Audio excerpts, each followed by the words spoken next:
പാച്ചിലെന്ന് പറഞ്ഞാൽ ഇങ്ങനെയുണ്ട് ഒരു പാച്ചിൽ. ഇത് രാവിലെ തന്നെ പച്ചക്കറി കടയിൽ പോയതാണ് കേട്ടോ. സൂചി കുത്താനുള്ള ഒരു ഇടം ഉണ്ടായിരുന്നില്ല. ലാസ്റ്റ് ഇടിച്ചും കുത്തിയും നിരക്കിയൊക്കെ കുറച്ച് പച്ചക്കറിയൊക്കെ മേടിച്ചിട്ടുണ്ട് കേട്ടോ. പിന്നെ അതേ സൂപ്പർ മാർക്കറ്റിൽ പോയി കുറച്ച് സാധനങ്ങൾ വാങ്ങി വീട്ടിൽ വന്ന് അപ്പനാണെങ്കിൽ ഓണക്കോടി കൊടുത്തിട്ടുണ്ടായിരുന്നില്ല. അപ്പൻ ഇന്നലെ പാതിരാത്രിയാണ് കേട്ടോ വന്നത് പണിയും കഴിഞ്ഞ്.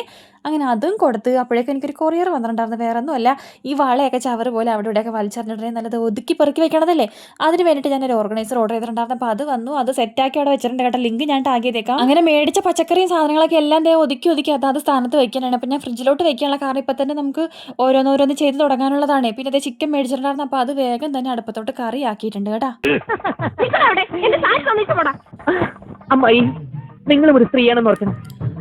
ഹരിത് നടന്നത്. പിന്നെ ആമിനെ പറ്റിക്കാൻ ചേട്ടൻ കൊടുത്ത് കൊടുത്തിട്ടുണ്ട്. ഞാൻ ആ ഭാഗത്തോട്ട് തിരിഞ്ഞു നോക്കിയില്ല, കാരണം എനിക്ക് അതിന് മാത്രം പണി ഇവിടെ കിടപ്പുണ്ടേ.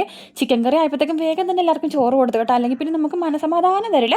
വിശക്കണമെന്ന് പറഞ്ഞിടക്കും ബാക്കിയുള്ള പണിയും നമ്മളെ കൊണ്ട് എടുപ്പിക്കൂല. എന്നിട്ട് വേഗം തന്നെ ഞാൻ പച്ചക്കൊക്കെ അരിഞ്ഞിട്ട് ചിപ്സും പിന്നെ നമ്മുടെ ഉപ്പേരി ഉണ്ടാക്കാൻ വേണ്ടിയിട്ട് വേഗം തന്നെ അടുപ്പത്തോട്ട് ആക്കിയിട്ടുണ്ട് കേട്ടോ. അപ്പോൾ ഞാൻ ചിപ്സ് വറുത്ത് മാറ്റിയിട്ട് അതേ എണ്ണയിൽ തന്നെ ഉപ്പേരിക്കുള്ളതും കൂടെ വറുത്തെടുക്കുന്നുണ്ട്. ഈ വെള്ളം ഇങ്ങനെ തളിക്കുമ്പോഴത്തേക്കും 7 മൈൽ അകലെ പോയി നിൽക്കണം കേട്ടോ, അല്ലെങ്കിൽ മോന്തക്കൊക്കെ മൊത്തവും തെറിച്ച് ചളകുളമാകും. അങ്ങനെ ആ ഒരു പണി അങ്ങോട്ട് കഴിഞ്ഞു കേട്ടോ. ഇനിയിപ്പോൾ ഇഞ്ചിക്കറി അച്ചാറൊക്കെ ഞാൻ ഇന്ന് തന്നെ അങ്ങോട്ട് ഉണ്ടാക്കി വെക്കും. പിന്നെ അതുപോലെ തന്നെ നമ്മുടെ ആ ചെറുപയറ്റും പരിപ്പിൻ്റെ പായസം ആക്കി വെക്കും കേട്ടോ. സാമ്പാർ അവിയലൊക്കെ നാളെ ആകുള്ളൂ. ഇതൊക്കെ തണുത്തപ്പോഴത്തേക്കും വേഗം തന്നെ കുപ്പിയിലോട്ട് ആക്കാനാണ്. അപ്പോൾ അത്ര ഉള്ളൂ ടാറ്റ.